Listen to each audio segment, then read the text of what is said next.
दोस्तों, आज मैं आप लोगों को बताने जा रहा हूं लाडली बहना आवास योजना के बारे में। लाडली बहना आवास योजना के लिए आप चाहो तो गूगल क्रोम में ये स्पीकर पर आप क्लिक करके बोल सकते हैं लाडली बहना आवास योजना। जैसे ही बोलिएगा तो आपके सामने एक ऑप्शन आ जाएगा।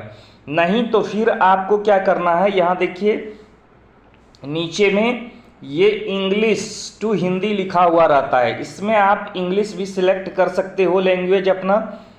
ये देख रहे हैं आप लोग, इंग्लिश सिलेक्ट कर सकते हैं या फिर हिंदी सिलेक्ट कर सकते हैं, अपना मन है। तो मैं यहाँ पर हिंदी सिलेक्ट कर लेता हूँ और हिंदी सिलेक्ट करके यहाँ पर लाडली बहना आवास योजना इस पे कर देते हैं हम क्लिक। दोस्तों, जैसे ही आप लाडली बहना आवास योजना को क्लिक करते हैं तो यहाँ पर आ जाता है आपके पास जानकारी निकल करके। आप गूगल क्रोम में कर लो, गूगल में कर लो या क्रोम ब्राउजर में कर लो। लाडली बहना आवास योजना, किसी के पास भी स्मार्टफोन है, नेट वाला मोबाइल है तो आप सर्च करके देख सकते हैं। लाडली बहना आवास योजना की शुरुआत भोपाल के किरसा भाऊ ठाकरे कन्वेंशन सेंटर से की गई थी और इसका शुभारंभ पूर्व मुख्यमंत्री शिवराज सिंह चौहान द्वारा किया गया था। इसके तहत सरकार गरीब महिलाओं को पक्का घर बनाने के लिए 1,30,000 रुपये की आर्थिक सहायता प्रदान करेगी, जिससे उन्हें अच्छी सुविधा मिलेगी। तो दोस्तों, ये मैं नहीं कह रहा हूं, बल्कि ये गवर्नमेंट का पोर्टल, गूगल का वेबसाइट बता रहा है आप लोगों को। नीचे जैसे ही स्क्रॉल करते हैं दोस्तों, तो यहां पर आपको मिल जाएगा मुख्यमंत्री लाडली बहना योजना। ये देखिए गवर्नमेंट का, एमपी मध्य प्रदेश गवर्नमेंट का ये वेबसाइट है और इस पे आप लोगों को कर देना है क्लिक। जैसे ही क्लिक कीजिएगा तो यहाँ पर मुख्यमंत्री लाडली बहना योजना के बारे में पूरी जानकारी मिल जाएगी। मुख्यमंत्री लाडली बहना योजना और उसके बाद मैं मुख्यमंत्री लाडली आवास योजना, दोनों के बारे में बताने जा रहा हूँ। तो इसको थोड़ा सा हम कर लेते हैं, स्क्रीन को जूम, और जूम करने के बाद आप देख लीजिए दोस्तों, यहाँ पर क्या है, हेल्प डेस्क नंबर। ये हेल्प डेस्क नंबर है दोस्तों। यहाँ पर आपको कोई भी क्वेरी हो, कॉल करना हो तो कॉल कर सकते हैं। मुख्यमंत्री लाडली बहना योजना, सशक्त महिला, सशक्त परिवार, सशक्त समाज, सशक्त प्रदेश, सशक्त देश। मुख्यमंत्री लाडली बहना योजना का लोगो है दोस्तों। अब देखते हैं योजना के बारे में। गवर्नमेंट जो है यहाँ पर योजना के बारे में बता रही है दोस्तों। तो यहाँ पर आपको क्या करना है, योजना के बारे में, प्रदेश में महिलाओं एवं बच्चों के स्वास्थ्य एवं पोषण तथा उनके आर्थिक स्वावलंबन हेतु विभिन्न योजनाओं का क्रियान्वयन किया जा रहा है। उक्त के संदर्भ में प्रदेश में महिलाओं के सर्वांगीण विकास हेतु निम्नांकित संकेतों को दृष्टिकोण रखना आवश्यक है। तो दोस्तों, ये योजना के बारे में दिया हुआ है। राष्ट्रीय पारिवारिक स्वास्थ्य सर्वे के अनुसार 15 से 49 वर्ष तक की आयु की महिलाओं में एनीमिया का स्तर 54.7% परिलक्षित हुआ है। यानी हर महिलाओं को, ज्यादातर महिलाओं को एनीमिया होता है, यानी खून की कमी हो जाती है शरीर में। तो और देखिए पर जैसे ही क्लिक कीजिएगा तो ये नीचे देखिए आपको और योजना के बारे में विस्तृत जानकारी मिलेगी। तो यहां पर बताया जा रहा है पुरुष भागीदारी है, वही मतलब काम करने में महिलाओं की भागीदारी कम है पुरुषों की तुलना में, ये चीज गवर्नमेंट का कहना है। इसीलिए महिलाओं को सशक्त बनाने के लिए, उनको आर्थिक रूप से सुदृढ़ बनाने के लिए ये मुख्यमंत्री लाडली बहना योजना लागू किया गया है। तो दोस्तों, इसको आप लोग डिटेल से पढ़ लीजिएगा। इससे हम आगे बताते हैं समग्र आधार ई-केवाईसी की आवश्यकता क्यों, आखिर ई-केवाईसी कराना क्यों जरूरी है। समग्र आईडी के साथ आधार की जानकारी का मिलान करवाना। समग्र आधार ई-केवाईसी से लाभ, योजना का सरलीकरण, यानी सरल रूप से योजना को चालू कर सकते हैं। महिला के मध्य प्रदेश के अस्थायी निवासी होने के निर्धारण का आधार।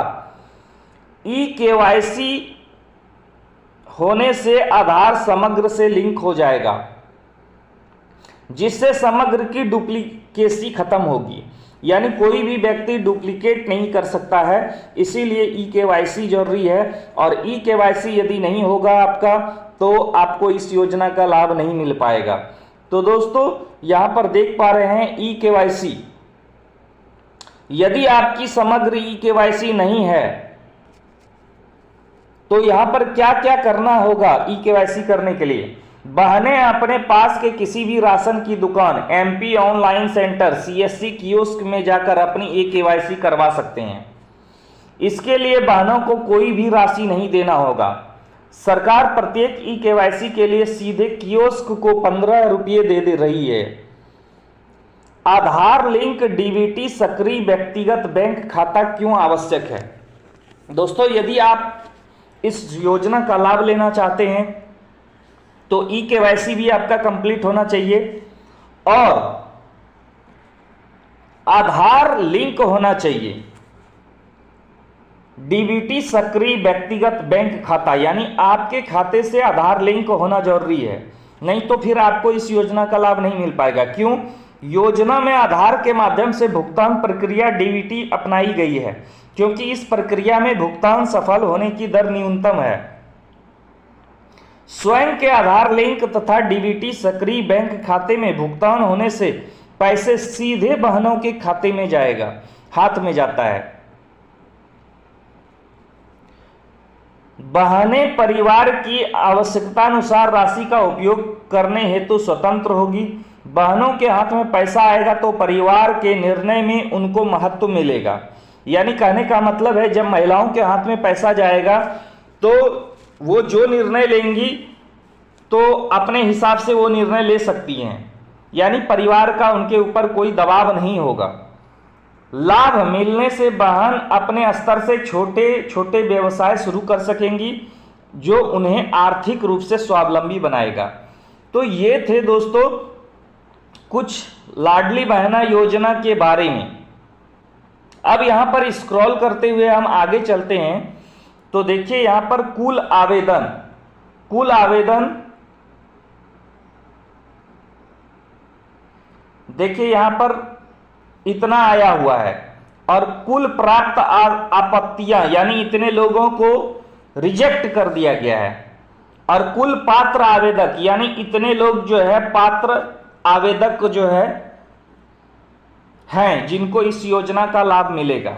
तो क्यों आपका फॉर्म रिजेक्ट होता है, आपका फॉर्म रिजेक्ट ना हो, इसके बारे में हम डिटेल से अभी जानेंगे आगे।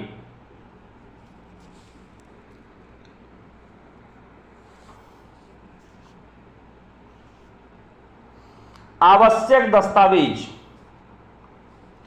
दोस्तों ये आवश्यक दस्तावेज है समग्र परिवार सदस्य आईडी, समग्र पोर्टल द्वारा जारी परिवार आईडी अथवा सदस्य आईडी, आधार कार्ड, यूआईडीए द्वारा जारी फोटो आईडी, मोबाइल नंबर, समग्र पोर्टल में दर्ज मोबाइल नंबर। ये आवश्यक दस्तावेज हैं दोस्तों जो आपके पास होना चाहिए। ये तीनों चीज आपके पास होना चाहिए, तभी आप इस योजना का लाभ ले पाएंगे। आगे देखिए आवेदन पूर्व तैयारी क्या करना है दोस्तों। आधार समग्र ई-केवाईसी करवाना है। समग्र पोर्टल पर आधार के डाटा का ओटीपी या बायोमेट्रिक के माध्यम से मिलान, ई-केवाईसी। व्यक्तिगत बैंक खाता, यानी महिला का स्वयं का बैंक खाता हो। संयुक्त खाता मान्य नहीं होगा। देख लीजिए दोस्तों, ज्वाइंट अकाउंट कभी भी मान्य नहीं होगा।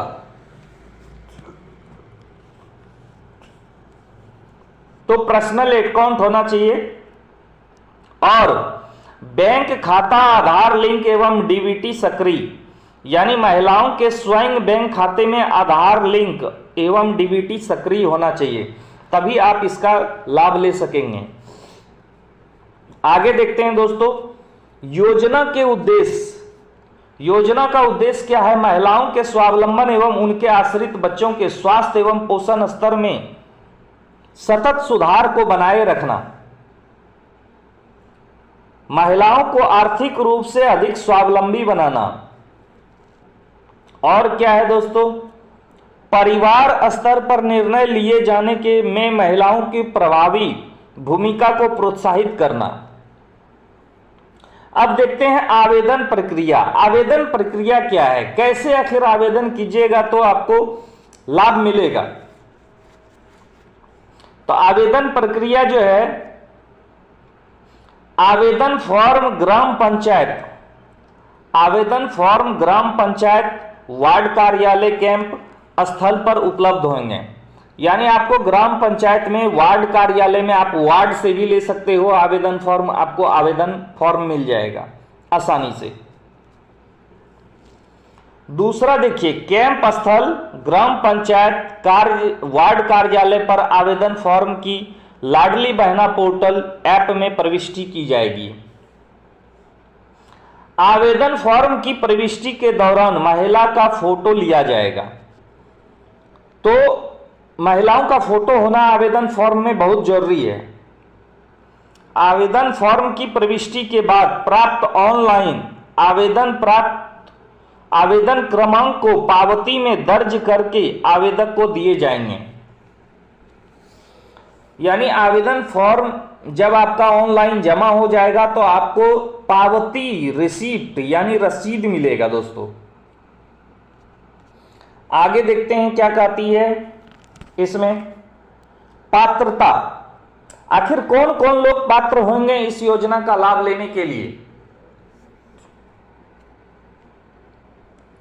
तो इस योजना का लाभ वही लोग ले सकते हैं जो मध्य प्रदेश का स्थानीय निवासी हो। यानी आपका आधार प्लस आपके पास रेसिडेंशियल होना चाहिए, यानी निवास प्रमाण पत्र होना चाहिए। दूसरा देखिए दोस्तों, विवाहित हो, जिनमें विधवा, तलाकशुदा और परित्यक्ता महिला भी सम्मिलित हैं। यानी महिला जो है वह विवाहित होना चाहिए, जिनमें विधवा, तलाकशुदा और परित्यक्ता महिलाएं भी शामिल हैं, उनको भी लाभ मिलेगा, कोई दिक्कत नहीं है। आगे देख लेते हैं दोस्तों, आवेदन के कैलेंडर वर्ष में 1 जनवरी की स्थिति में 21 वर्ष पूर्ण कर चुकी हो तथा 60 वर्ष की आयु से कम हो। यानी 21 से ज्यादा और 60 वर्ष से कम हो तभी इस योजना का लाभ मिल पाएगा, तभी वो पात्र होंगे। अब देखते हैं दोस्तों यहां पर अपात्रता, किनको किनको नहीं मिलेगा, किनको किनको नहीं मिलेगा इस योजना का लाभ, इसे देख लेते हैं। दोस्तों वीडियो थोड़ी सी लंबी जरूर है लेकिन अंत तक बने रहिए, आपको टोटल जानकारी मिल जाएगी, कहीं जाने की जरूरत नहीं है। जिनके स्वयं परिवार की सम्मिलित रूप से स्वघोषित वार्षिक आय 2.5 लाख से अधिक हो। यानी जिस परिवार का सालाना आय 2.5 लाख से अधिक होगा उनको इस योजना का लाभ नहीं मिलेगा। ना तो लाडली बहना योजना का लाभ ले पाएंगे, ना ही लाडली बहना आवास योजना का लाभ ले पाएंगे। आगे देखते हैं दोस्तों, योजना के लाभ, इसमें अपात्रता में और आगे पॉइंट देखते हैं दोस्तों। जिनके स्वयं परिवार का कोई भी सदस्य आयकर दाता हो, यदि आपके परिवार से कोई भी सदस्य इनकम टैक्स कर देता है तो फिर इस योजना का लाभ नहीं ले पाएंगे। जिनके स्वयं परिवार का कोई सदस्य भारत सरकार अथवा राज्य सरकार के शासकीय विभाग, उपक्रम, मंडल, स्थानीय निकाय में नियमित अस्थायी कर्मी या संविदा कर्मी के रूप में नियोजित हों अथवा सेवानिवृत्त उपरांत पेंशन प्राप्त कर रहे हों, वो इस योजना के पात्र नहीं होंगे। तो दोस्तों ध्यान देने वाली बात है, जिनकी भी सरकारी सर्विस है या फिर जो लोग पेंशनधारी हैं, पेंशन उठा रहे हैं, तो उनके भी परिवार से कोई इस योजना का लाभ नहीं ले सकते हैं। जो स्वयं भारत सरकार, राज्य सरकार की किसी भी योजना के अंतर्गत प्रति माह राशि रुपये 1250 या उससे अधिक की राशि प्राप्त कर रही हैं तो वो भी इस योजना का लाभ नहीं ले पाएंगे। आगे देखते हैं दोस्तों क्या पॉइंट है। जिनके स्वयं परिवार का कोई सदस्य वर्तमान अथवा भूतपूर्व सांसद, विधायक हों, तो जिस परिवार में कोई भी सदस्य सांसद या विधायक है तो वो भी इस योजना का लाभ नहीं ले पाएंगे। आगे देखते हैं दोस्तों, जिनके स्वयं परिवार का कोई सदस्य भारत सरकार अथवा राज्य सरकार के द्वारा चयनित मनोनीत बोर्ड, निगम, मंडल, उपक्रम के अध्यक्ष, संचालक सदस्य हों, उनको भी इस योजना का लाभ नहीं मिलेगा। जिनके स्वयं परिवार का कोई सदस्य स्थानीय निकायों में से निर्वाचित जनप्रतिनिधि, यानी कोई भी जनप्रतिनिधि है, जैसे मुखिया हो गया तो मुखिया को नहीं मिलेगा, जिला परिषद हो गया जिला परिषद को नहीं मिला है। अपवाद में देखिए दोस्तों, पंच और उप सरपंच, ये अपवाद है, यानी पंच और उप सरपंच को मिलेगा, सरपंच को भी नहीं मिलेगा। पंच और उप सरपंच है तो आपके परिवार में तो लाभ ले सकते हैं। आगे देखते हैं दोस्तों, जिनके स्वयं परिवार के सदस्यों के पास संयुक्त रूप से कुल 5 एकड़ से अधिक कृषि भूमि हो। यदि आपके परिवार को आपके पास 5 एकड़ से ज्यादा जमीन है तो भी आप इस योजना का लाभ नहीं ले सकते हैं। जिनके स्वयं परिवार के सदस्यों के नाम से पंजीकृत 4 पहिया वाहन, यानी ट्रैक्टर को छोड़ के हो, यदि ट्रैक्टर आपके पास है तो कोई दिक्कत नहीं है, आप इस योजना का लाभ ले सकते हैं। लेकिन ट्रैक्टर के अलावा कोई भी 4 पहिया वाहन, यानी कार वगैरह नहीं होना चाहिए, 4 पहिया से ज्यादा बस वगैरह नहीं होना चाहिए आपके यहाँ, तभी आप इस योजना का लाभ ले पाएंगे। तो ये अपात्रता थे। अब देखते हैं योजना का लाभ। योजना का लाभ दोस्तों, क्या क्या लाभ मिलेगा? तो प्रत्येक पात्र महिला को उसकी पात्रता अवधि में 1250 रुपये प्रति माह के मान से, प्रति माह हर माह आपको 1250 रुपया डीबीटी के माध्यम से बैंक में दिए जाएंगे। किसी परिवार की 60 वर्ष से कम आयु की महिला को सामाजिक सुरक्षा पेंशन योजना में प्रति माह राशि 1250 से कम जितनी राशि प्राप्त हो रही है तो उस महिला को रुपये 1250 राशि की पूर्ति की जाएगी। तो ये थे दोस्तों लाभ योजना का। आगे देखते हैं क्रियान्वय। क्रियान्वय में क्या है? ऑनलाइन आवेदन करने हेतु आवेदिकाओं के द्वारा पूर्व से ही आवेदन हेतु आवश्यक जानकारी का प्रपत्र भरने की सुविधा होगी। उक्त प्रपत्र को कैंप, ग्राम पंचायत, वार्ड कार्यालय, आंगनवाड़ी केंद्र में उपलब्ध होंगे। यानी आपको फॉर्म ऑनलाइन भी मिल जाएगा, आवेदन के आंगनवाड़ी केंद्र में भी मिल जाएगा, वार्ड के पास भी मिल जाएगा, आप कहीं से फॉर्म अप्लाई कर सकते हैं, कोई दिक्कत नहीं है। उक्त भरे प्रपत्र की प्रविष्टि कैंप कार्यालय, कैंप वार्ड कार्यालय, ग्राम पंचायत वार्ड कार्यालय में नियत कैंप प्रभारी द्वारा ऑनलाइन की जाएगी एवं सफलतापूर्वक दर्ज प्रत्येक आवेदन की प्रिंटेड पावती दी जाएगी। यानी सबका आपको रिसिप्ट मिलेगा, रसीद मिलेगा, बिना रसीद लिए छोड़िएगा नहीं दोस्तों। जैसे ही फॉर्म अप्लाई करते हैं तो रसीद जरूर लीजिएगा। उक्त प्रक्रिया में आंगनवाड़ी कार्यकर्ता आपका सहयोग करेंगी। आप अपने आंगनवाड़ी का से मिलिएगा, वो आपका सहयोग करेंगे। नेक्स्ट देखते हैं दोस्तों आगे क्या है। आवेदन पत्र भरने की संपूर्ण प्रक्रिया निःशुल्क होगी, यानी 1 रुपया नहीं लगेगा आपको फॉर्म भरने में। आवेदक महिला को स्वयं उपरोक्त स्थल पर उपस्थित होना आवश्यक होगा ताकि उसका लाइव फोटो लिया जा सके। तो जो भी फॉर्म अप्लाई करेंगे उनको वहां पर मौजूद रहना होगा ताकि लाइव आपका जो है फोटो लिया जाएगा और ई-केवाईसी भी किया जाएगा। इस हेतु महिला को निम्नानुसार जानकारी लेना आवश्यक है, यानी परिवार की समग्र आईडी दस्तावेज, स्वयं की समग्र आईडी दस्तावेज, स्वयं का आधार कार्ड, ये तीनों चीज आपसे लिया जाएगा जिसमें आप आवेदन करेंगी। अंतिम सूची का प्रकाशन। आवेदन प्राप्ति की अंतिम तिथि के पश्चात आवेदकों को अंतिम सूची पोर्टल ऐप पर प्रदर्शित की जाएगी, जिसका प्रिंट आउट ग्राम पंचायत वार्ड स्तर के सूचना पोर्टल पे भी आपको मौजूद रहेगा। आपत्तियों को प्राप्त किया जाना। प्रदर्शित अंतिम सूची पर 15 दिवस तक आपत्तियां पोर्टल ऐप के माध्यम से प्राप्त की जाएगी। इसके अतिरिक्त पंचायत सचिव वार्ड प्रभारी को लिखित अथवा सीएम हेल्पलाइन 181 के माध्यम से भी आपत्ति दर्ज की जाएगी। यदि आपको कोई भी कंप्लेन करना हो, किसी भी तरह का शिकायत हो, तो आप 181 टोल फ्री नंबर है, मुख्यमंत्री का है, इस पे आप कॉल करके शिकायत कर सकते हैं। प्राप्त आपत्तियों को पंचायत सचिव, वार्ड प्रभारी द्वारा पोर्टल ऐप पर दर्ज किया जाएगा। जो आपत्तियां लिखित ऑफलाइन प्राप्त हुई हैं उनके संबंध में अग्रिम कार्यवाही पंजी में संधारित की जाकर के ऑनलाइन अपलोड की जाएगी। तो दोस्तों, यदि आप शिकायत करते हैं 181 नंबर पर तो उस पर एक्शन लिया जाएगा, ये गवर्नमेंट कह रही है।